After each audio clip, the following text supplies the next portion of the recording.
Hi everyone, this is Dr. Lukin. Welcome back to the Lukin Center YouTube channel. Today we're going to be talking with one of our clinicians, Maia Postle, and something that one would imagine, especially now that we're coming out of COVID, a really important issue, which is how do we engage with the digital world, especially during COVID. And we've invited Maya here today to talk a little bit about what she's been seeing, especially as she works with adolescents in terms of how it has been before COVID in terms of interactions there in the digital world, during and now that we're coming out of it. Thanks so much, Maya, for stopping by. And again, what have you seen with your work as you engage with some of the patients that you have?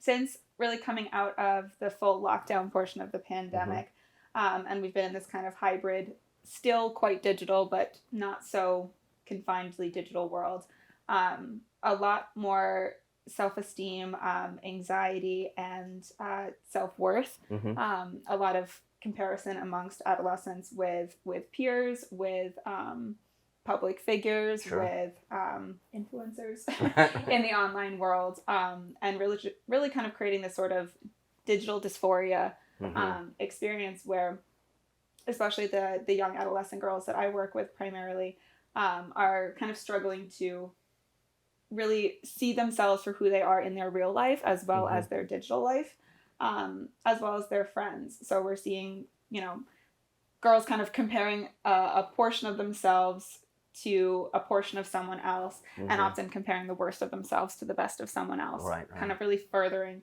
this gap between, what we typically see in adolescence, which is a lot of self-doubt, Sure. insecurity, identity versus role confusion, Sure. and just kind of difficulty with sense of self. Wow, that's such an interesting concept that you brought up, the real self versus the digital self. Like, how does that, could you talk a little bit more, how does that play out? Is there something that individuals create that's different? Is it an amalgam of their best qualities? Could you maybe talk a little bit about that? Right, so in adulthood we might akin it to something like imposter syndrome of sorts, where the kids online these days are able to, through the use of filters and photo editing, Right. create a very specific version of themselves, either aesthetically, appearance-wise, able to edit out flaws that they see in themselves physically, or even in terms of like environmentally. We've seen things where people can completely change like the background of an experience, where it can really seem like a very different lived experience than it really was. And for a lot of the kids, when they're reflecting on the last couple of years, they're looking at their kind of digital inventory of who they've been and what they've done. And it's not always reflective of reality, right? They're looking at potentially an edited version of themselves, whether that be how they looked, how they felt, or even really where they were. And again, we're seeing this kind of like curated presentation of the self online. So perhaps that's really sharing all the highlights, but not really sharing the stuff that was going on behind the scenes. So you're seeing yourself out with friends or out at these parties or gathering, accomplishing these awards, but you're not seeing potentially the really challenging nights of hard work on these projects or heartbreak amongst friends or whatever it may be. So since we're not really putting that forth online, we're not necessarily remembering that it existed either. So that's what you've seen, is that there's been an uptick during COVID, and now that we're going back to, let's say, school is about to start, or it has started for some, have you noticed that there's a decrease, or have you noticed that the individuals are still kind of sticking on to their digital selves? Well, in some sense, it's kind of impossible to stick totally to the digital self, right? But there is this, especially in the last 2.5 years, that's been the world that we've been living in. So it's kind of this, in the same way that we're kind of in this hybrid world, they're in this hybrid world, which is creating, at least in my work, I'm seeing a lot of negative self-talk, a lot of self-criticism, self-doubt, self-judgment, and kind of uncertainty of what to do with that feeling. Sure. So, that's so interesting, because so it seems like not only is the comparison happening between yourself and somebody else. Am I hearing right? Then it's also potentially a discrepancy between who you find yourself authentically versus kind of maybe even what you created online. Absolutely. Wow. So that distinction in itself can create additional concerns, especially during such a difficult time as adolescents.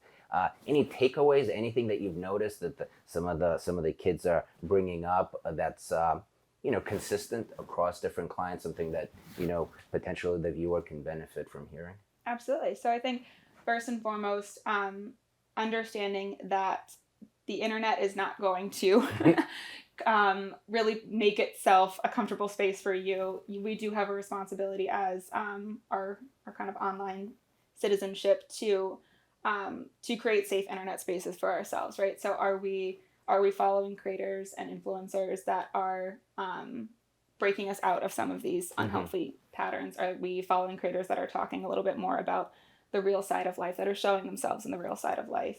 Are we engaging in positive or even neutral uses of social media, as opposed to really kind of falling into, the teens call it the doom scroll, where they're just kind of infinitely stuck in this cycle of absorbing content that is harming them, right? So are you being mindful with who you're engaging with online, how long you're engaging, and what types of content you're engaging with, and how to differentiate what is beneficial to you versus what is harmful? Wow, now that we're talking about it, I kind of honestly never thought of it this way, but I guess what I'm hearing is it's almost like authentically in real life, right? You have peer pressure, you have to be judicious in terms of what choices you make, and maybe once it's online or in the digital world, maybe we kind of lose that sense and we just create whatever we want to create. But what I'm hearing you saying is that we just have to be as intentional about who we follow, what we do, what we present in the digital world, just as much as we have to do in real life.